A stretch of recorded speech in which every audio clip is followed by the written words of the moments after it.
रात के गहराते साए में गांव के एक कोने में स्थित एक पुराना बंगला खड़ा था।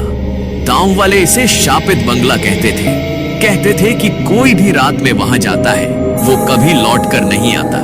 लेकिन उत्सुकता से भरे दो दोस्त मोहित और रितेश इन कहानियों को महज अफवाह मानते थे। एक दिन उन्होंने तय किया कि वे बंगले के अंदर जाकर सच का पता लगाएंगे। अंधेरी रात में चांदनी की हल्की रोशनी के बीच वे दोनों चुपके से उस बंगले के पास पहुंचे। जैसे ही उन्होंने पुराने जर्जर दरवाजे को खोला, उसकी चरमराहट ने रात के सन्नाटे को चीर दिया। अंदर घुसते ही ठंडक की एक लहर उनके शरीर में दौड़ गई। दीवारों पर अजीबोगरीब चित्र थे और फर्श पर धूल की मोटी परत जमी थी। हवा में बसी गंध सड़ चुके लकड़ी और कुछ अनजानी चीजों की थी। मोहित ने टॉर्च जलाई और दोनों आगे बढ़ने लगे। अचानक रितेश को लगा कि किसी ने उसकी पीठ पर हाथ रखा है। वह घबराकर पीछे मुड़ा, पर वहां कोई नहीं था।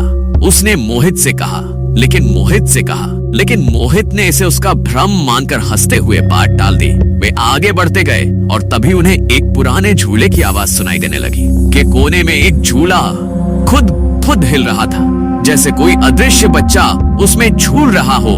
मोहित और रितेश ने एक दूसरे की तरफ देखा। उनकी हंसी अब चेहरे पर डर में बदल चुकी थी। तभी अचानक से झूले से एक ठंडी हवा का झोंका आया और उनके कानों में किसी औरत की धीमी सी हंसी गूंज उठी। रितेश का चेहरा सफेद पड़ गया। मोहित ने कहा, हमें यहाँ से निकलना चाहिए।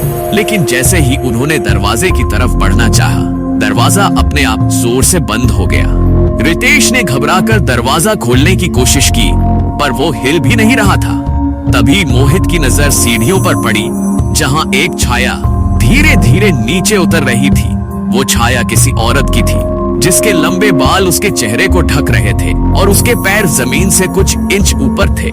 मोहित और रितेश का दिल जोर जोर से धड़कने लगा।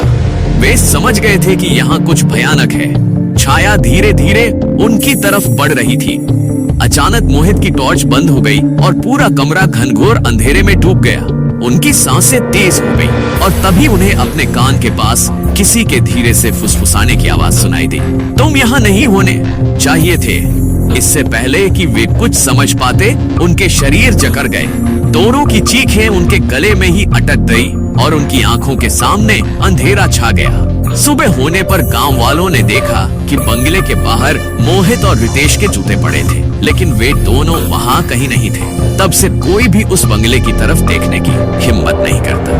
कहते हैं, उस रात से हर पूर्णिमा की रात बंगले से किसी के रोने और हंसने की आवाजें आती हैं।